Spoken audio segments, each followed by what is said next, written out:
rien les gars. On n'a plus d'électrique sur la voiture les gars, mais on passe au feu orange à la limite. Mais bon, excusez-moi, je suis un petit peu fou. Qu'est-ce que j'allais dire? Bienvenue sur cette nouvelle vidéo les gars. Dans cette vidéo je vais vous présenter quelqu'un de très intéressant, Romain Armato. Donc là on est dans la voiture, on va aller dans un endroit bien spécifique. Vous allez comprendre pourquoi on va parler d'immobilier. On va se trouver dans un appartement et je vais vous présenter ce monsieur Romain Armato. Vous allez apprendre pas mal de choses sur le marché immobilier en Estonie. Mais avant tout ça, comme d'habitude, clique bien sur le bouton s'abonner. Tu vas recevoir en avant-première toutes les prochaines vidéos. Et lis bien la barre de la description puisque j'ai un petit cadeau pour toi. C'est un petit pack de bienvenue au contenu 100% secret qui va te permettre de commencer à amorcer ton indépendance financière, tout ce que tu souhaites. Donc là, Romain va retourner à la caméra et vous allez le voir, il va vous faire un petit big up et nous va tiens, on y va là. Hop là. C'est sauvage ici.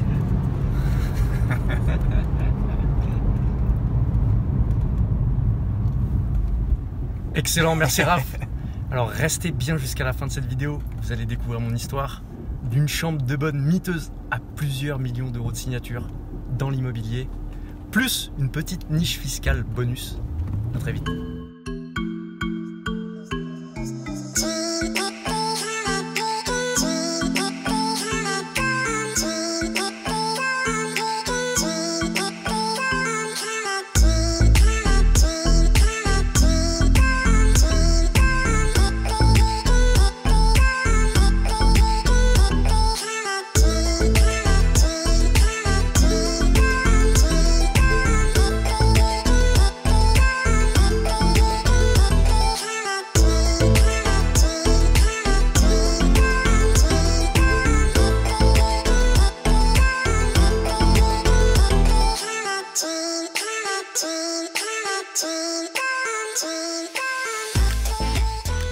On se retrouve comme prévu avec Romain directement sur place dans son appartement, dans son investissement. Donc Romain, comment tu vas?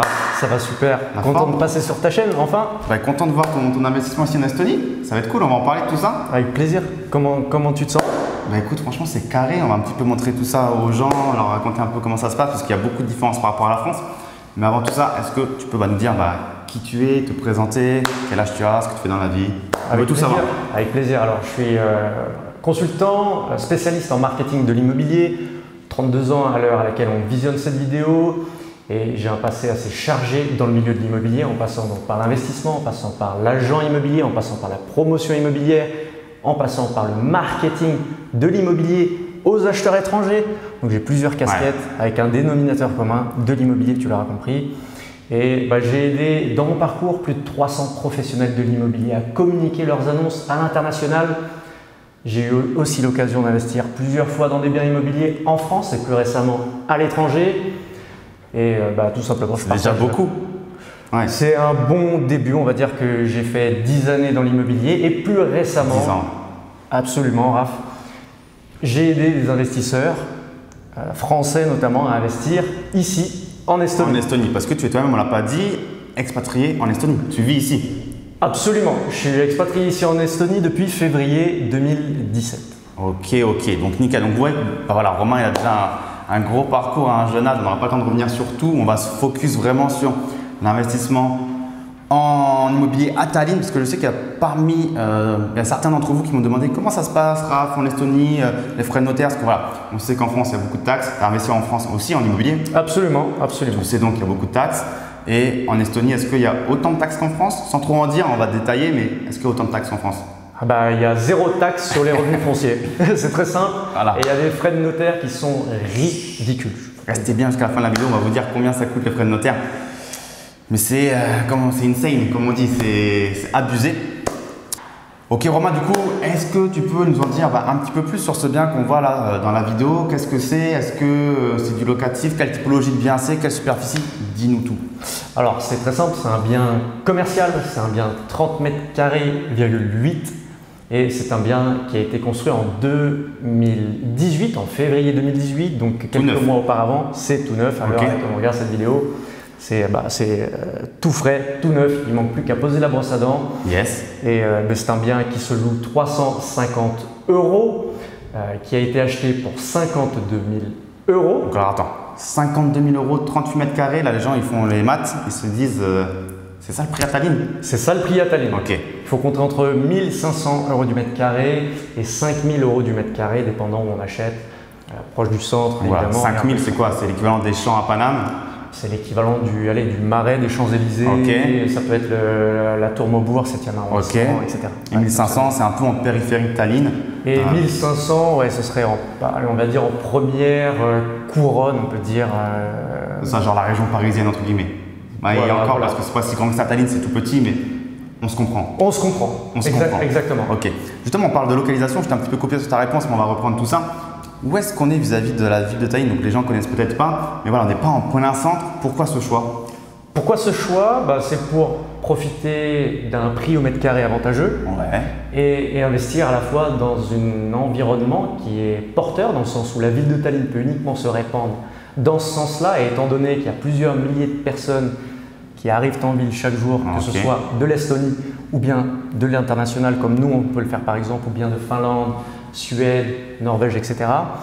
C'est vraiment le passage obligatoire de ces nouvelles personnes qui souhaitent investir, qui souhaitent s'installer ici en ville à Tallinn. C'est leur passage obligatoire. Donc, et c'est également aussi parce que la ville peut se répandre dans cette direction. Alors, pourquoi? Uniquement. Parce que de l'autre côté, on a la mer Baltique, donc si on se répand, ça va être compliqué. Il y a un petit problème. Donc il y a la mer au nord, à l'ouest, au sud, il y a un lac, c'est ça? Il y a l'aéroport, il y a le lac. Ouais. À l'ouest, c'est pas possible, c'est ça? Trop de forêt, trop de galères. Et là, c'est plutôt des champs, c'est ça? Et on peut plus construire, il y a plus de projets. Absolument. Absolument. Tallinn fait un petit coude comme ça en haut à gauche, donc tout est entouré par la mer Baltique. Ouais. Et naturellement, la progression peut se faire donc, dans ce sens-là. Sud-est, ok, vers la Russie, vers Narva. Ouais. Ok. Combien de temps on met? S'il y a quelqu'un qui nous regarde, il se dit ça a l'air cool Tallinn, peut-être qu'il y a des bons rendements, je vais investir ici. Est-ce que ça peut aller vite ou pas? Excellente question. Très orienté. Ça va extrêmement vite. Okay. Pour vous dire, on a visité lundi, la signature chez le notaire a été faite vendredi avec remise des clés. Le compromis ou j'ai un peu le lettre, mais la signature de l'acte définitif, de l'acte notarié, donc avec échange de propriété et remise des clés chez le notaire. Donc dimanche, tu as checké le bon coin local, tu as vu un bien, tu l'as visité lundi, tu as signé, tu dis je le prends, mercredi le virement est fait sur le compte du notaire, vendredi max. Absolument. J'étais dans une phase de recherche, j'ai pris plusieurs mois avant de trouver la bonne opportunité. J'ai visité plusieurs choses avant. Dans cet immeuble, il y avait plusieurs logements, des 2 pièces, des studios, des plus grandes surfaces. Et j'ai appuyé sur le bouton sur celui-ci qui offre la meilleure rentabilité. C'est incroyable parce que les gens qui nous regardent, ils se disent voilà, on sait qu'en France c'est long, c'est compliqué, il y a beaucoup de taxes. On se doute aussi que peut-être que l'herbe est plus verte ailleurs, que ça va plus vite, qu'il y a moins de taxes. Mais on ne peut pas s'imaginer qu'en 5 jours, c'est bouclé. Et surtout, parle-nous également des taxes et des frais, les frais de notaire. Combien ça coûte? Est-ce que c'est quand même plus cher? Est-ce qu'il y a au moins une balance qui s'équilibre ou est-ce que c'est aussi moins cher les frais de notaire? J'ai jamais vu ça. Pour avoir passé plusieurs années dans le métier de la partie, je n'ai jamais vu ça. Un processus de décision aussi rapide, aussi simple et du travail bien fait. C'était à ma grande surprise, j'apprécie parce que moi je fais de la formation également. J'ai pas nécessairement le temps de passer du temps sur cette activité super chronophage. Donc je suis ravi, pas d'échange entre les notaires, pas de complications de droits de préemption qui durent, etc. etc. Donc c'était bouclé en 5 jours chrono et pour la modique somme de roulement de tambour. Allez, on révèle ou pas? Allez, à la toute fin de la vidéo, on a encore beaucoup de choses à dire, il ne faut pas qu'on oublie. Mais j'ai encore plein de questions parce que peut-être que les gens ils se posent la question maintenant, ils se disent ouais ok c'est cool, c'est pas cher, mais voilà c'est une ville pourrie ou c'est peut-être corrompu, il n'y a peut-être pas même de cadastre, peut-être que demain quelqu'un peut venir, je sais pas, un mafieux russe, il dit c'est à lui le terrain, l'appartement et c'est à lui, c'est peut-être le ghetto l'Estonie. Est-ce que c'est le ghetto l'Estonie ou est-ce que c'est carré, il y a un cadastre, est-ce que les gens sont honnêtes et de confiance? L'Estonie c'est le pays européen le moins endetté. C'est un pays à l'économie solide. Que 2 milliards de dettes, j'ai vu. C'est rien. C'est un pays qui a enregistré une croissance de 9,5% des prix d'immobilier annuels ces 10 dernières années. Ouais. C'est un pays qui connaît une infrastructure excellente avec la e-résidence notamment. Aucun frais, on ne va pas nous créer une charge additionnelle, on ne va pas taxer le contribuable pour servir un service en or. À l'Elysée, ce n'est pas ce genre de dépenses qu'on contribue ici quand on est résident estonien. Il n'y a pas de culture de la nique, grossièrement dit. Mais c'est même un des pays les moins corrompus au monde, j'ai vu, l'Estonie. Exact. Donc, c'est cadastré. Chaque vente s'enregistre sur notaire. Il y a un dépôt donc, sous cadastre, quelques jours avant la signature de l'acte définitif. Ça se passe exactement, c'est exactement les mêmes conditions qu'un achat domestique en France. Et exactement la même chose. Ok, classique, c'est sécurisé, c'est safe. Voilà, il n'y a pas de mafieux qui va venir vous voler votre terrain, je sais quoi. C'est pour ça qu'il y a Sky par exemple, des compagnies comme TransferWise pour ceux qui connaissent, qui sont intéressés par des banques nouvelle génération, qui sont implantées ici et qui naissent ici. C'est un vrai vivier d'idées, un vrai tremplin pour les entrepreneurs. C'est une zone qui est safe. Petite question également chez le notaire, comment ça se passe? En France, on a l'habitude d'avoir des piles de papier énormes, prorata de charges, règlement de copropriété, assemblée, procès-verbaux d'assemblée générale, bref. On a des documents qui sont comme ça, qui sont longs, qu'on signe. En France, est-ce qu'il y a du papier? En Estonie, est-ce qu'il y a du papier? Est-ce que c'est électronique? Est-ce qu'il y a… Comment ça se passe? Est-ce que c'est un lourd dossier ou easy? Excellent, je dirais que c'est pas un lourd dossier. Ceci dit, il y a un dossier. Donc, chez le notaire, il y a la petite séance d'autographe traditionnelle. Papier à l'ancienne, classique, à l'ancienne. C'est ça, acte définitif notarié avec toutes les parties qui signent, donc qui sont impliquées dans la transaction. Et la petite subtilité, c'est qu'il y a un traducteur qui doit traduire de l'estonien à l'anglais. Alors évidemment, il faut parler anglais, c'est obligatoire. Donc lui apporte la mention qu'il a participé à l'échange. Notaire également, agent immobilier quand c'est le cas. Voilà. Ok, alors avant qu'on révèle le montant des frais de notaire, est-ce qu'on peut quand même parler des autres taxes? Taxe foncière, taxe d'habitation pour le locataire, CFE quand on loue au meublé, toutes ces taxes, est-ce que ça existe en Estonie ou est-ce que Balek? Excellente question et j'ai envie de répondre Balek, comme tu dis. Pourquoi? Parce que quand on achète en société, il y a zéro imposition. C'est très simple, c'est un principe de dividende qui s'applique en fin de chaque année.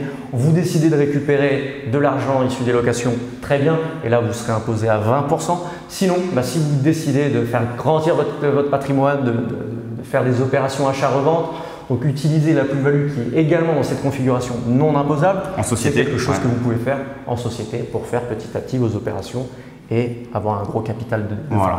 C'est comme on a pu déjà… Excuse-moi, je t'ai coupé, t'allais dire? Non, j'allais poursuivre en disant si vous faites l'achat en nom propre, là c'est un petit peu différent, mais en gros vous êtes exonéré d'imposition sur les loyers au-dessous de 6 000 € de loyer encaissé. On a 6 000 € de loyer gratuit. Exactement. Entre guillemets 6 000 € de loyer gratuit. Et là, par exemple, pour cet appartement-ci, qui va être loué pour être hyper conservateur. Alors, je pars du principe qu'il faut de bonnes surprises plutôt que de mauvaises. On parle de quelque chose qui est louable à 400 €. Nous, on va le louer à 350 €. Et donc, ça fait 4 200 € de loyer sur l'année. Donc, si on achète en nom propre, exempt d'impôt sur les loyers. Ok, donc voilà, on ne va pas rentrer dans le détail de la fiscalité, ça dépend de chaque scénario, de si société, ou s'il n'y a pas de société, bref.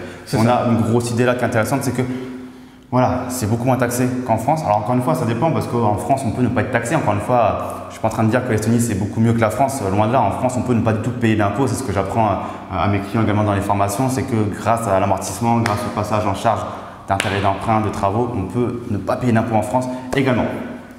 Quoi d'autre? Mais taxe foncière, il n'y en a pas du coup.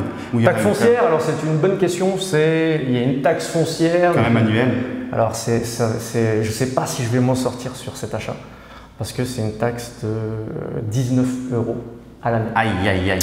C'est vrai que ça peut ruiner l'investissement. Ton cash flow, je pense qu'il est KO. Enfin, tu aurais pu l'anticiper, mec.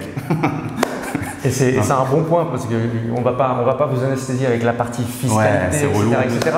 Mais c'est important de comprendre et de réaliser que cet investissement-ci va générer 7% de rentabilité net. Et peut-être que j'anticipe la prochaine question que tu vas me poser. Très bien.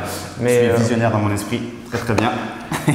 Et donc, pour avoir acheté ici 52 000 €, on va partir du principe que je vais meubler, peut-être faire l'offre plus 1, l'offre irrésistible, mettre des chandeliers, etc. Je plaisante, mais émettons l'hypothèse que je me lâche. On va rajouter 8 000 € dans un 30 mètres carrés, très sincèrement. Raph ne vous le recommandera pas. Je pense pas. Non. C'est pas ce que je vais faire, mais émettons, prévoyons large. Donc 52 000 € d'achat, 280 € de frais de notaire, 19 € de taxes d'habitation, de taxes foncières, pardon. Et 8 000 €, donc faisons une enveloppe à 60 000 €. 350 € de frais de notaire, enfin de location, Ouais. 4200 € de revenus fonciers. Donc on divise 4200 par 600 000 €, on est x 100, on est à 7% net de rentabilité. Sachant que 8 000 € pour meubler un 36 mètres carrés, c'est ça? 30 mètres carrés, oui. Donc, 30 mètres carrés, en sachant que la cuisine elle est là, la douche, enfin tout est là. Il n'y a vraiment que des meubles à poser. Ça va être pour quel type de profil ici? Ça va être du salarié qui cherche quelque chose de pas trop cher et qui est là pour du long terme. Donc voilà. 8 000 €, jamais tu vas les claquer la moitié, quoi. Ça va être la moitié et encore. Si ça avait été du saisonnier comme tu fais, là, ça justifie. Très bon lit, très bon matériau. Ouais. Voilà, là, on est pour du long terme et ça va répondre aussi, je pense. Parfait. Est-ce qu'on révèle le montant des frais notaires? Tu l'as dit, je crois, en plus indirectement. Je l'ai dit indirectement. Tu as fuité l'information. Donc, allez, révélons-le du coup maintenant officiellement. 0,6%. J'ai cru te dire 0%, j'ai eu peur. 0,6. Donc sur un achat à 52 000 €, là où on aurait dû payer plus de 4 000 € en France, on paye 280 €. 4 000 € en France, même plutôt 10%. C'est un petit montant, 50 000 en France, ça aurait été plutôt 5 000, voire peut-être un peu plus. Donc c'est clair que c'est ridicule. Ça n'a rien à voir. Alors grosse question, et je sais que tu n'as pas financé ça comme ça, donc on va pas forcément rentrer en grand détail dans le sujet. Des gens nous regardent, se disent peut-être que je pourrais faire un investissement en Estonie, me faire accompagner potentiellement par toi, on va parler à la fin. Mais j'aimerais bien profiter de l'effet de levier qu'on connaît tous en France, qui permet de lever plusieurs centaines, voire millions d'euros grâce au jeu des banques. Est-ce qu'en Estonie, il y a cet effet de levier, et est-ce qu'en tant que Français, je peux emprunter en France pour investir ici? Quelles sont un petit peu les pistes à explorer pour les gens qui nous regardent? Alors ça, c'est une excellente question dans laquelle je ne me suis pas aventuré, tout simplement parce que j'ai un historique de moins de 2 ans et c'est généralement ce dont les banques ont besoin à l'étranger, dans le cas de l'Estonie précisément, pour pouvoir décider de vous accompagner sur un projet. Sur ce petit montant également de 50 000 €, enfin c'est un petit montant, c'est relatif, disons, mais j'ai décidé d'appuyer sur le bouton en payant comptant. Pourquoi? Parce qu'on était plusieurs aussi sur le coup et ça m'a permis de faire levier, de récupérer, donc d'utiliser mon cash entre guillemets pour récupérer le meilleur avec l'Expo Sud, l'étage qui va bien, etc. etc. Ceci dit, lorsque vous avez, je ne sais pas moi, plusieurs zéros sur un compte en banque et que vous avez un historique, disons, d'activité, de société, et moi je compte le plan et utiliser celui-ci, de justifier des lignes de rentrée de mes revenus locatifs qui vont rentrer sur celui-ci, plus l'historique de mon business, pour par la suite faire levier, peut-être sur un plus gros montant, peut-être acheter quelque chose de plus significatif, faire de la division, ce genre de montage-là. Ok, je vois. Donc voilà, la question de la banque et du financement, c'est un peu compliqué, ça dépend de chacun. Mais ce qu'il faut retenir, je pense, c'est que une banque, que ce soit en France ou en Estonie, ça reste une entreprise, elle veut faire du cash et elle veut avoir des clients qui sont solvables financièrement. Donc encore une fois, apporter aux banques ce qu'elles ont besoin, la solvabilité, et il n'y aura pas forcément de soucis. Ou du moins, je ne suis pas en train de dire que ça va être facile en tant qu'expatrié, ce sera plus compliqué que si vous êtes en France et vous faites un investissement en France. Mais ce n'est pas impossible. En tout cas, moi j'ai déjà vu des gens financer en France alors qu'ils sont résidents fiscaux à Singapour, des choses comme ça. Donc c'est possible. Qu'est-ce que Absolument, tu valides. C'est validé et je pourrais ajouter quelque chose à cette géodiversité dans notre investissement, et même si c'est quelque chose que vous osez faire parce que vous pensez que c'est bénéfique et que c'est moins rugueux et que vous avez un petit peu l'aspect pionnier et vous osez faire des choses différemment, il faut savoir qu'il y a un petit truc que j'ai mis en place qui m'a fait économiser quand même plusieurs dizaines de milliers d'euros. Yes. Et c'est une grosse astuce que tu vas donner. Franchement, écoutez bien et ça va féliciter ceux qui sont restés jusqu'à la fin. Mais exactement. C'est-à-dire que lorsque je suis venu en Estonie, je n'ai pas brûlé tous les bateaux, j'ai conservé ma résidence principale que j'ai mise à la location. En France. En France, Paris 9e arrondissement pour ceux qui connaissent. Une fois que je suis arrivé en Estonie, j'ai été époustouflé. Je me suis dit, ok, c'est ici que j'ai envie d'organiser ma vie économique, que j'ai envie d'installer mes intérêts et de développer mon avenir. Qu'est-ce que j'ai fait? J'ai mis en vente ma propriété à Paris. Or, elle s'est transformée en résidence secondaire, puisque je l'ai mise en location. Je la détenais depuis 2 ans seulement. Donc, logiquement, je devais passer à la caisse, je devais payer une belle enveloppe De plus-value. de plus-value, exactement. Et on parle d'une plus-value intéressante parce qu'à l'époque, j'ai acheté un 2 pièces dans le 9e arrondissement de Paris. Il y a combien de temps? Il y a 3 ans. Donc j'étais vraiment dans la mauvaise période pour vendre. Je l'ai acheté 250 000 euros, revendu 312 000, donc plus de 60 000 euros imposables en principe. Sauf que non, zéro imposition de plus-value sur cette résidence secondaire. Pourquoi? Pourquoi, ouais. Pourquoi? T'as volé le fisc là. J'ai volé le fisc. T'as fait un braquage, un hold-up. C'est pas vrai. Illégal. Ce n'est pas vrai.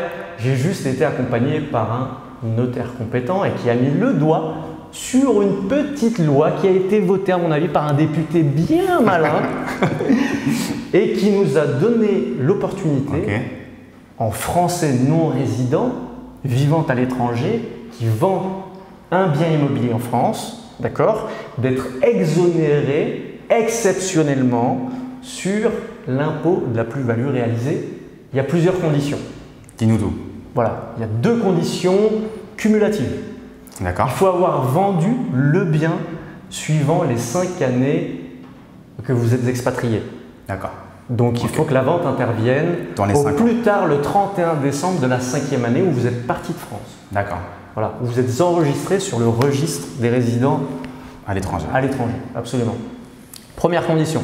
Deuxième condition, il faut que cette plus-value soit dans une limite de 150 000 euros par contribuable. Donc de plus-value, pas de bien. De plus-value. De plus-value, ok. Donc moi, 60 000 euros plus de plus-value, T'avais de la marge. Ouais. j'avais de la marge. Absolument. Et la troisième condition, puisqu'il y en a 3, c'est qu'il faut avoir été résident fiscal français pendant 2 années cumulatives et ce, peu importe. Depuis ta naissance. Bon, exactement. Au calme. Voilà, c'est ça. Au calme. Et donc, grâce à ça, 24 cartes du laissé aussi dans ta poche. In the pocket. Ok, donc là vraiment, comme tu l'as dit, je pense que c'est un ministre ou je ne sais pas qui, un député ou un diplôme, j'en sais rien, qui a fait passer ça parce que c'est tellement niché quand même que c'est assez fou. Et puis personne ne connaît, je pense. Dis-nous dans les commentaires si vous connaissez cette loi.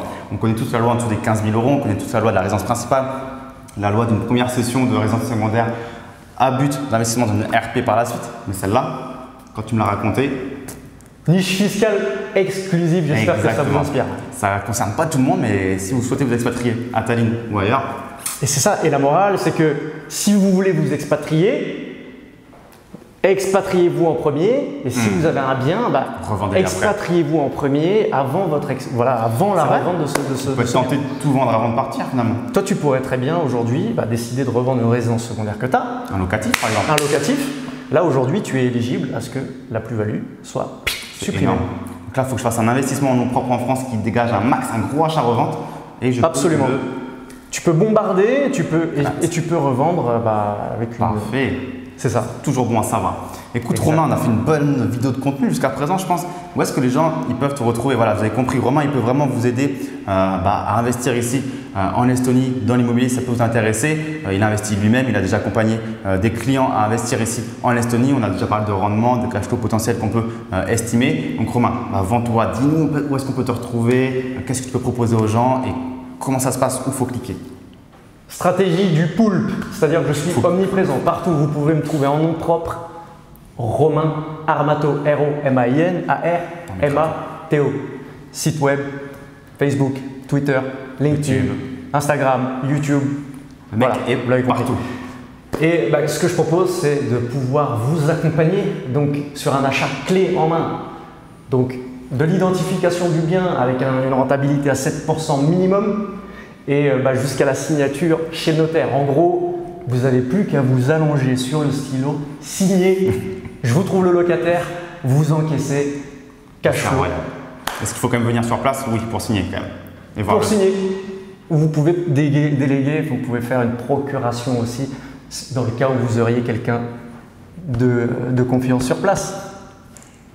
Tout peut s'envisager, on peut en parler. On verra.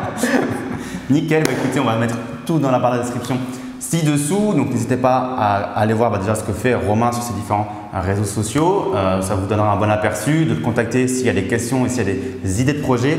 Moi de mon côté, comme d'habitude, n'oubliez pas de liker, commenter, partager la vidéo et de bien lire la barre de description puisque voilà, si vous souhaitez également investir dans l'immobilier en France ou vous expatrier ou en savoir plus sur la fiscalité, j'ai un programme comme vous le savez certainement, l'école de l'élite financière qui est certainement très adapté également à vos objectifs. Donc tout se passe dans la barre de description et on se dit à très vite.